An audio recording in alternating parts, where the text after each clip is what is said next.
मैं आपको बहुत जिम्मेदारी के साथ बोल रहा हूं कि अगर अदालत सुप्रीम कोर्ट के द्वारा या आयोग जो हमारा इलेक्शन कमीशन उसके द्वारा ऐसा कोई पैरामीटर बना दिया जाए कि साफ छवि के लोग जिन पर कोई मुकदमा ना हो, जिनके खिलाफ कोई क्रिमिनल केस रजिस्टर्ड ना हो, ऐसे लोग ही लोकसभा और विधानसभा में चुनाव लड़ेंगे, तो मैं बहुत जिम्मेदारी के साथ बोल रहा हूं कि आपको कैंडिडेट ही नहीं मिलेंगे।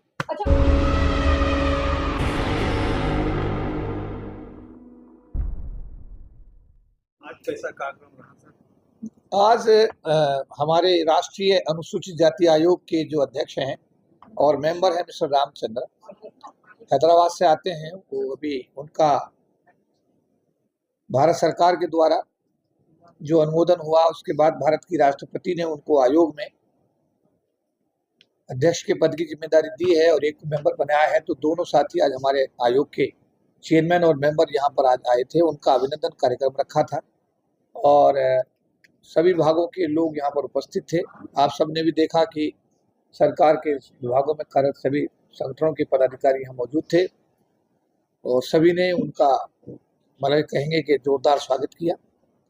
इस अवसर पर समाज की जो समस्याएं हैं उन पर भी विस्तार से चर्चा हुई और उन समस्याओं को भी आयोग के सम्मुख रखा गया और प्रधानमंत्री के नाम भी एक ज्ञापन आज दिया गया, जिसको आयोग के अध्यक्ष ने कहा कि मैं इसे प्रधानमंत्री तक पहुंचाने का काम करूंगा। तो आज एक जो समागम था, सारे हमारे सभी जो सरकारी अधिकारी और सामाजिक संगठनों के प्रमुख हैं, आज सभी राष्ट्रीय अध्यक्ष महासचिव इकट्ठे हुए। सभी ने अपने अपने संगठनों की तरफ से राष्ट्रीय अनुसूचित जाति आयोग के अध्यक्ष का स्वागत किया और उनका आज एक बड़ा मतलब कहूँगा कि बहुत ही गर्मजोशी के साथ उनका सम्मान हुआ। इस अवसर पर आयोग के चेयरमैन ने भी समाज के लोगों को आश्वस्त किया कि आयोग आपके साथ है और आयोग हर तरह की जो भी प्रॉब्लम जब भी किसी भी समाज के किसी व्यक्ति के साथ होगी उसको गंभीरता से लेगा और उसका समाधान कराने का हर संभव प्रयास करेगा। सर, मोदी जी ने 400 पार का नारा जो दिया था अब उसको बदल दिया है सर। अब वो करें मोदी सरकार, अब की बार मोदी सरकार। देखिए, राजनीति है साहब, राजनीति में तो कुछ भी कह सकते हैं। सुबह को एक आदमी बेईमान होता है, शाम को पार्टी में ले लिया जाता है, उसको राज्यसभा का सांसद बना दिया जाता है। कल तक एक आदमी बेईमान होता है, उसको कुछ दिन बाद डिप्टी सीएम उसी पार्टी में बना दिया जाता है। तो राजनीति के तो देखिए मापदंड कुछ और हैं।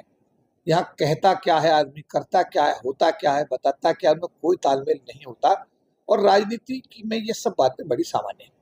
प्रधानमंत्री जी एक पार्टी के सामने नेता है, वो अपनी पार्टी को जिताने के लिए पूरी कोशिश कर रहे हैं। हर आदमी अपनी तरफ से ऐसी कोशिश करता है और वो भी अगर कोशिश कर रहे हैं तो कोई नई बात नहीं है।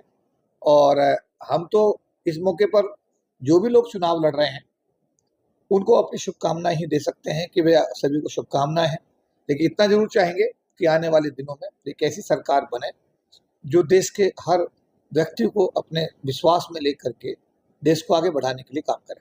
सर, ये कोरोना वैक्सीन जो इतना घातक था तो इसको लगवाने के लिए क्या जरूरी था सर? देखिए, ये एक जांच का विषय है। इसमें सुप्रीम कोर्ट में मामला आ चुका है, ब्रिटेन की अदालत में ये मामला तय हो चुका है। जो मैन्युफैक्चरर कंपनी है उसने मान लिया है कि उसमें त्रुटि हुई है। बहुत सारे लोग मर रहे हैं, इसमें भी सच ये है कि बैठे बैठे लोग मर रहे हैं, खड़े खड़े मर रहे हैं, खेलते खेलते मर रहे हैं, नाचते नाचते मर रहे हैं।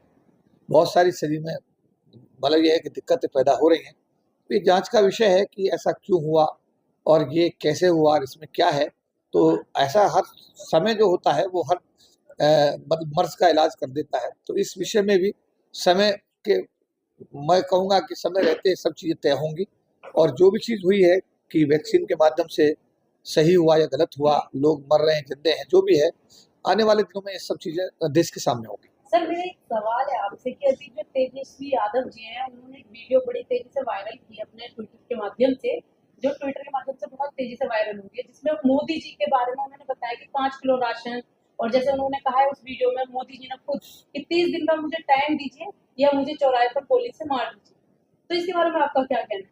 पुराना वीडियो है ये, जब उन्होंने अपना वादा किया था, चुनावी वादा 50 दिन वादा किया। हाँ, कि अगर उसके बाद ये 5 किलो राशन वाली और ये बहुत सारी योजनाएं अगर चालू नहीं हुई तो मुझे चौराहे पे खड़ा किया। इस पर आप देखिए, ये तो सवाल ये है, पहले तो ये सोचना है कि वो जो राशन है वो आ कहाँ से रहा है। क्या वो किसी व्यक्ति के घर से आ रहा है?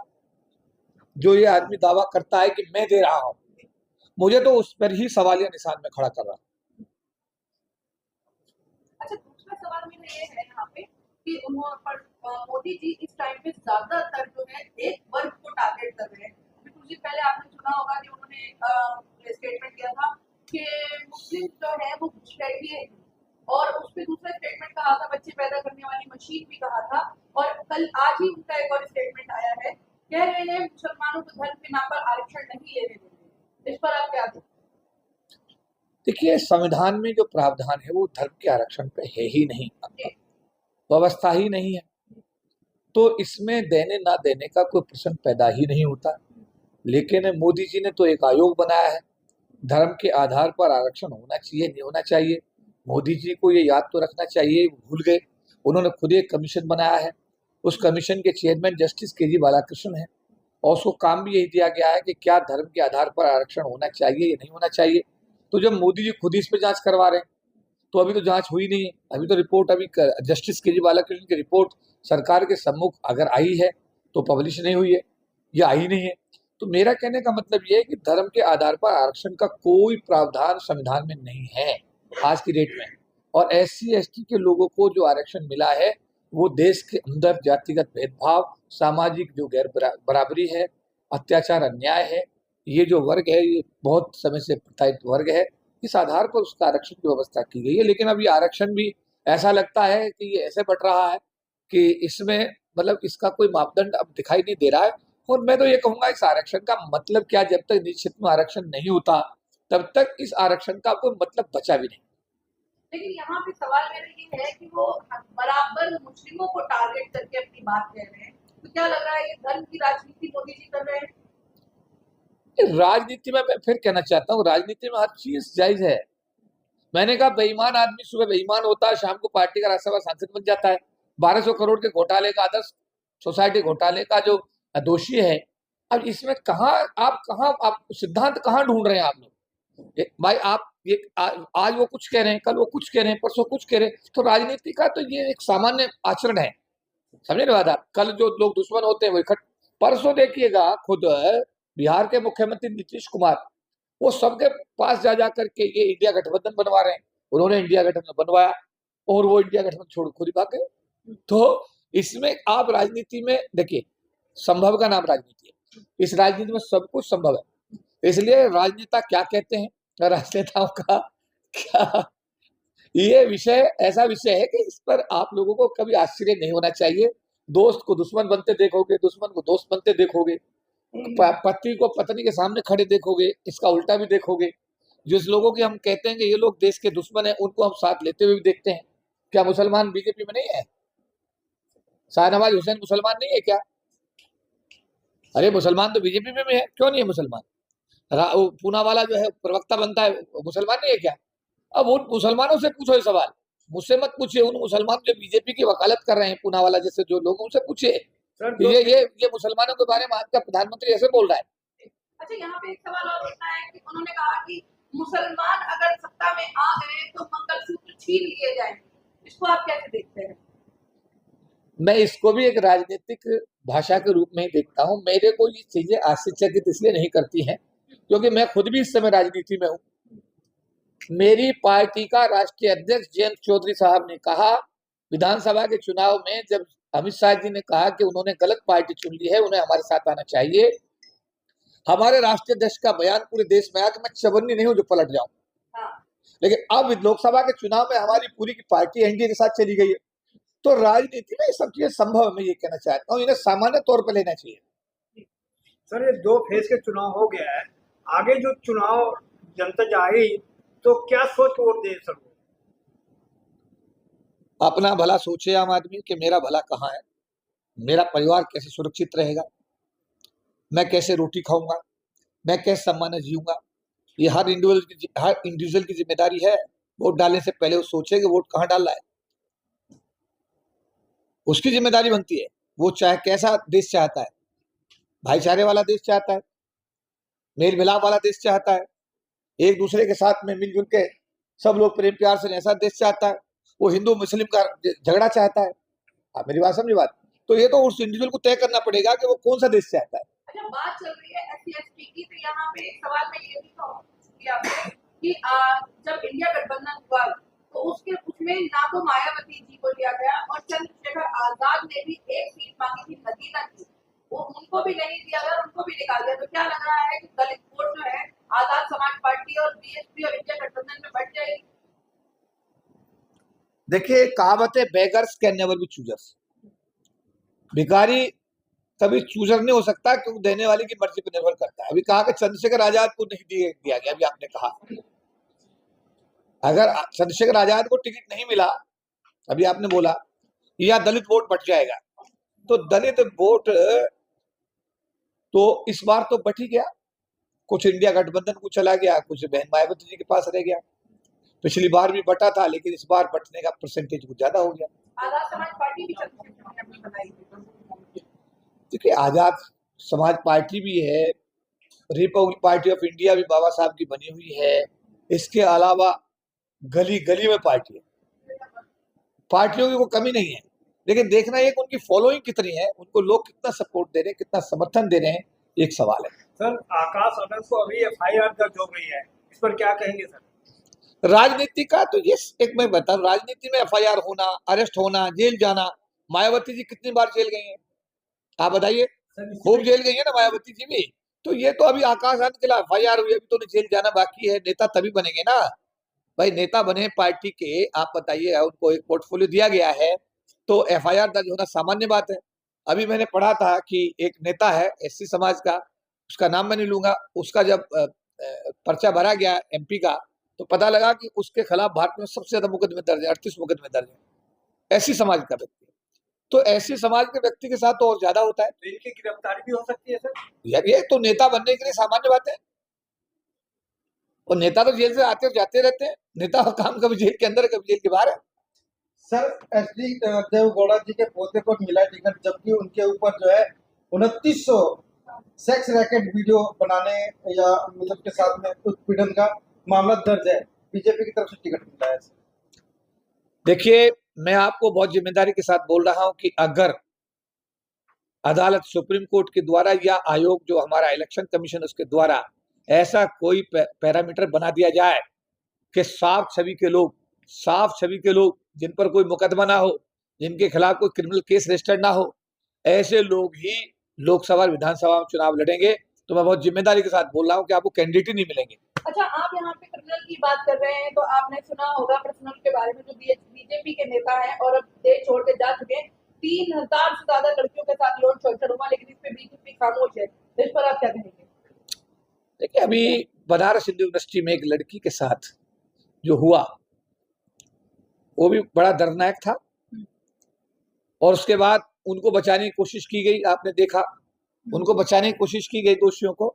बाद में पता लगा वो किसी पार्टी विशेष के कार्यकर्ता थे। और अभी जो आप बात कह रही है ना, मैं फिर यही बात कह रहा हूं कि ये राजनीति है जी। इस राजनीति में आप इससे क्या, जो वो मुख्यमंत्री जी हेमंत शर्मा साहब, वो कल तक वांटेड थे, आप वांटेड थे ना, आज वो बहुत बढ़िया मुख्यमंत्री है। आखिरी सवाल है मेरा कि आप जिस तरीके से बीजेपी लगातार कह रही है कि अब की बार 400 पार संविधान में संशोधन होगा, तो क्या लग रहा है इस बार बीजेपी दोबारा आ रही है या जहां सत्ता पलटेगी?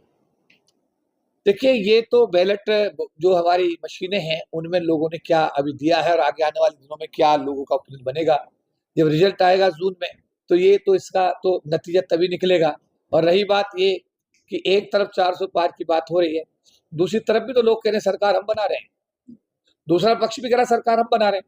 तो पॉलिटिकल ऐसे दावे होते रहते हैं, लेकिन हकीकत उस दिन पता लगेगी देश को, जिस दिन चुनाव का नतीजा चुनाव आयोग के द्वारा डिक्लेयर किया जाएगा जून के महीने में, और जिसको देश का समर्थन प्राप्त होगा वही सरकार बनाएगी। सर, ये चुनावी चंदा मिला है, क्या इसको वापस करना चाहिए फिर पार्टियों को? जी, जो चुनावी चंदा मिला है पार्टियों को, क्या उनको वापस करना चाहिए? इलेक्ट्रॉल बॉन्ड का जो चंदा मिला है इनको, क्या वापस कर देना चाहिए? मैं तो कहता हूं लेना ही क्यों चाहिए, वापस करने से पहले लेना ही क्यों चाहिए। आप बताओ, एक आदमी के खिलाफ शराब वाले कांड में रेड्डी परिवार दोषी है, और रेड्डी परिवार जो है वो जेल भेज दिया गया। उसके बाद रेड्डी परिवार से 55 करोड़ एक पार्टी ने जो है बॉन्ड के माध्यम से पैसा ले लिया। ये बात सही है। अब सवाल इस बात का है कि और उसी की रेड्डी की रिपोर्ट पर एक मुख्यमंत्री को जेल भेज दिया। ये सही है। अब इसमें आप तालमेल बिठाओ, सही क्या है गलत क्या है, आप समझे बात। ये फिर मैं कहूंगा भारत के एक आम और खास की जिम्मेदारी बनती है। लोकसभा का चुनाव चल रहा है, सोचें समझें, अपना बटन दबाने से पहले विचार करें और जहां अपना मत दें सोच के देखें कि भारत का भविष्य और उनके परिवार का भविष्य कहां सुरक्षित है। बटन दबाने से पहले जरूर सोचें। इतने सारे मैनिफेस्टो जारी कर दिए पार्टियों ने, कोई कहती है कि कहते हैं कांग्रेस का घोषणा पत्र है, कहीं मोदी की गारंटी, तो जनता जो है किस पाले में जाए, जनता कंफ्यूज है इस बार। इसीलिए तो आप देख रहे हैं वोट परसेंटेज बहुत कम हो रहा है। लोग वोट डालने कहां जा रहे हैं, जो परसेंटेज है वोट परसेंटेज गिर रहा है। इस बार तो वोट कम पड़ रहा है ना, लोगों का रुचि नहीं है इसमें। जो उत्साह आप देखिएगा लोकसभा के चुनाव का, जो उत्साह हुआ करता था, नहीं हुआ तो होता था, उत्साह इसीलिए नजर नहीं आ रहा है कि लोगों का भरोसा राजनेताओं से धीरे धीरे उठता जा रहा है। सर, निर्वाचन आयोग को किस तरीके से देखते हैं कि अभी तक कोई भी यानी कि जो पहले जो हुआ करता था कि कितने प्रतिशत वोट पड़े हैं वो डिक्लेयर किया जाता था, लेकिन 30 तारीख तक भी कोई ऐसा यानी कि स्पष्ट रूप से डिक्लेयर नहीं किया गया। देखिए जितनी एजेंसीज हैं उनके बारे में तो आरोप संहिता लगी रहा है, चाहे ईडी है, चाहे सीबीआई है, चाहे इनकम टैक्स है, चाहे चुनाव आयोग है। इनके बारे में देश में चर्चा है कि इनकी जो कार्य पद्धति है वो बिल्कुल पारदर्शिता उसको में नहीं है। बहुत सारे चैनल्स में हम भी देखते हैं। तो अगर चुनाव आयोग भी पक्षपातपूर्ण अगर मान लिया कोई कार्रवाई करता है तो आज के समय में मुझे लगता है, मैं भी इसे सामान्य तौर पर देखता हूँ। तो इसे निष्पक्ष चुनाव कैसे कहा जा सकता है, यानी कि कैसे, अगर मान लीजिए बीजेपी दोबारा सत्ता में आती है तो कैसे मान लिया जाए कि जनता ने बहुमत देकर जिताया या फिर ईवीएम के घोटाले से? देखिए इन सवालों के जवाब पर तो सुप्रीम कोर्ट ने भी चुप्पी साध ली है और उन्होंने भी कहा कि भाई ऐसा है कि इस चुनाव का जो प्रोसेस है हम उसको चैलेंज नहीं कर सकते, सारे सिस्टम को हम समझे बात आप डिस्ट्रॉय नहीं कर सकते, कहा ना चुनाव उसने अभी सुप्रीम कोर्ट ने भी। अब इस विषय पे तो अब तो ये चुनाव जो हो रहा है वो वीवीपैट मशीन के द्वारा हो रहा है और जो मशीन का निर्णय होगा वो जो भी होगा वो देश को मानना तो पड़ेगा ही। यानी कि एक ढंग से कहा जाए तो खाना पूर्ति है। मैं इस पर इसलिए कुछ नहीं कहूंगा क्योंकि मैं जो ईवीएम मशीन के विषय में, अगर मान लिया, एक बात बताइएगा, मैं कल एक साथी का देख रहा था, बड़ी मजे की बात बताता हूँ। एक आदमी यहाँ पर आंदोलन कर रहा था बड़े लंबे समय से मशीन को लेकर के कि हम इसका विरोध करेंगे, ये करेंगे, वो करेंगे।